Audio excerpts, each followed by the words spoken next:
শুরু হলো মননের উৎসব বইমেলা। মুখ্যমন্ত্রী ডক্টর মানিক সাহার হাত ধরে ৪২তম আগরতলা বইমেলার উদ্বোধন। বুধবার থেকে শুরু হলো হাপানিয়া আন্তর্জাতিক মেলা প্রাঙ্গণে এই মেলা। মেলার উদ্বোধনী অনুষ্ঠানে উপস্থিত ছিলেন বিধানসভার উপাধ্যক্ষ রামপ্রসাদ পাল, মুখ্য সচেতক কল্যাণী রায়, আগরতলা মেয়র দীপক মজুমদার, আগরতলাস্থিত বাংলাদেশ সহকারী হাই কমিশনার আরিফ মাহমুদ সহ অন্যান্য বিশিষ্টজনেরা। বইমেলার উদ্বোধনী অনুষ্ঠানে বক্তব্য রাখতে গিয়ে মুখ্যমন্ত্রী ডক্টর মানিক সাহা বলেন, বইমেলাও অন্য সব মেলা থেকে ভিন্ন। এখানে বই ক্রয় বিক্রয় হয়ে থাকে। বই মানুষকে অগাধ জ্ঞান দিয়ে থাকে, মানুষের জ্ঞানের ভাণ্ডারকে প্রস্ফুটিত করে। তবে ইন্টারনেটের যুগের ছেলেমেয়েরা পাঠ্য বইয়ের পাশে অন্য বই তেমন একটা পড়তে চায় না। তাদের অনেকেই অ্যান্ড্রয়েড মোবাইল নিয়ে নিজেকে ব্যস্ত রাখেন। নবীন প্রজন্মের ছেলে মেয়েদের বই পড়ার প্রতি আগ্রহ সৃষ্টি করতে হবে। অভিভাবকদের নিজেদের ছেলে মেয়েদের বই পড়ার জন্য উৎসাহিত করতে হবে। এটা কি বলবো, এখন তো প্রযুক্তির কারণে এত ডেভেলপ হয়ে গেছে যে বই এখন মানে আমাদের কম্পিউটার স্ক্রিনে চলে আসে। তো এটার অ্যাডভান্টেজ ডিসঅ্যাডভান্টেজ সবই আছে, আমাদের মোবাইলের মধ্যেও চলে আসে।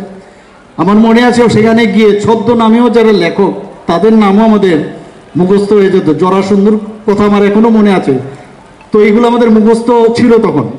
এবং এর মধ্যে যখন বই দেখতাম যে ছদ্ম নামের বইটা কি, এবং ওই বইয়ের পড়ার পরে এরকম একটা ভিতরে ফিল হতো যে ওনার বইটা যদি নতুন কিছু বেরিয়েছে কিনা তার উপর ভিত্তি করে আমরা ওই স্লিপটা দিতাম যে এই বইটা আছে কিনা। তো এই যে একটা আগ্রহ, জানার যে একটা আকাঙ্ক্ষা, একটা বিশ্বগ্রাসী ক্ষুধায় যে আমরা সবসময় থাকি জ্ঞান অর্জনে, সেটা কিন্তু আমি জানি না এখনকার ছেলেমেয়েরা আমাদের থেকে আরও বেশি অনেক ট্যালেন্ট, অনেক বেশি ওরা জানে, ওদের মস্তিষ্ক অনেক বেশি কাজ করে। এখন যদিও মোবাইলের মাধ্যমে সব হয়, সব জানে, সব কিছু, কিন্তু তারপরেও বইয়ের যে স্বাদ, তার যে রস, সেটা কিন্তু এই আপনার মোবাইল এবং ইলেকট্রনিক যুগে সেটা সম্ভব না আমি মনে করি।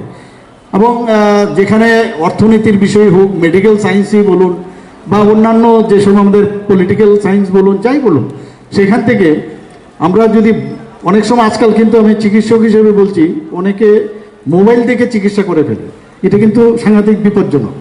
কারণ যতক্ষণ ধরে বইয়ের মধ্যে এবং তার যতক্ষণ সিলমোহর না পড়বে, সেই সিলমোহর না পড়লে বইয়ে যতক্ষণ ধরে না আসবে, সিলমোহর না পড়বে, ততক্ষণ ধরে সেটাকে কিন্তু মানুষ গ্রহণ করা উচিত নয়।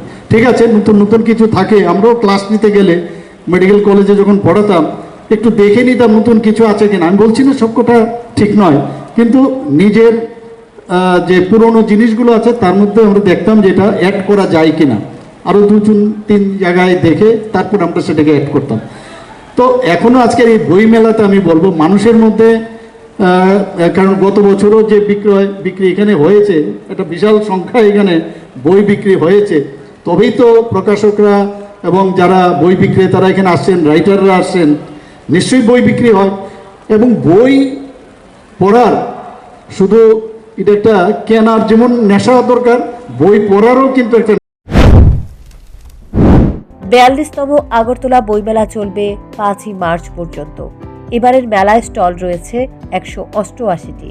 এর মধ্যে ৮০টি স্টল রয়েছে ভিন্ন রাজ্যের এবং বাংলাদেশ থেকেও স্টল রয়েছে। অকাল বৃষ্টির কারণে মেলার উদ্বোধনী অনুষ্ঠানে কিছুটা ছন্দপতন ঘটে। Bureau report, news prime Tripura.